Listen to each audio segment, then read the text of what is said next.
If you're like me, you've probably heard countless times that you should be setting and sticking to your boundaries.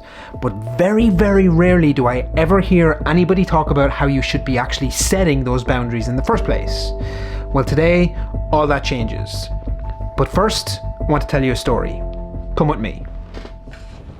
I hope you can hear me because it is super windy up here and it's so cold I've had to leave my gloves on. But the story I want to tell you is actually back from a few years ago when I was just in my first leadership position.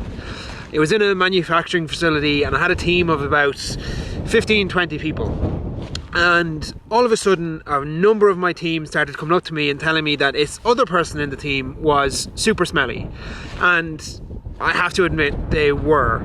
The smell of body odour coming off them was absolutely atrocious, and a number of people had said to me, look, you need to say something to him. Being new to leadership, I didn't really know what way to approach this conversation because I knew it was potentially going to hurt their feelings, and if I said that loads of people in the team came to me to talk about it, I was essentially going to be saying to them, look, a number of the people on site here are actually talking about you behind your back.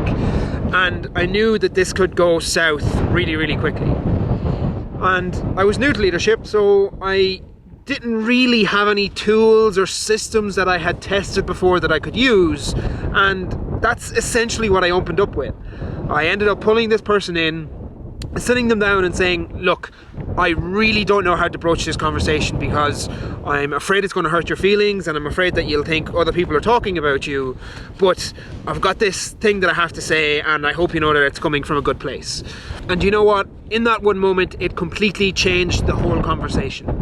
Instead of it being this confrontational thing, it turned into a moment of true connection.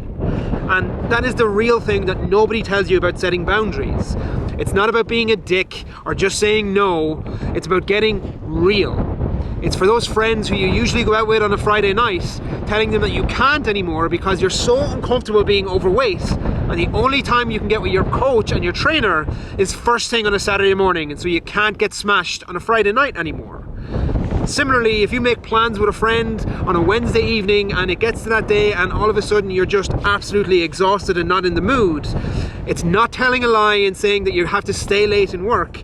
It's by just being honest and saying, look, this week has been really tough and I really just need a night in to just relax and do nothing. Is it okay if we postpone this? Setting boundaries doesn't have to be this big bad thing that we feel it needs to be. Yes, it doesn't feel great to be potentially letting other people down or changing these things that you've appreciated for so long. But oftentimes of being honest and telling other people how we feel and why we want to do things differently will often allow us to relate to them in a new way, and more often than not they will also express the fact that they're having these exact same challenges too.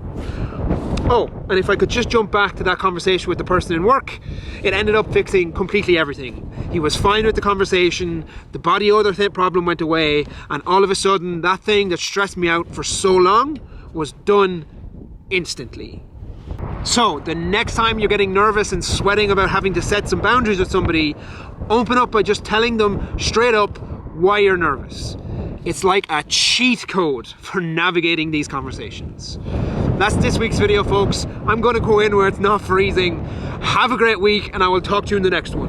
Peace! Jesus, it's cold! It's fucking cold!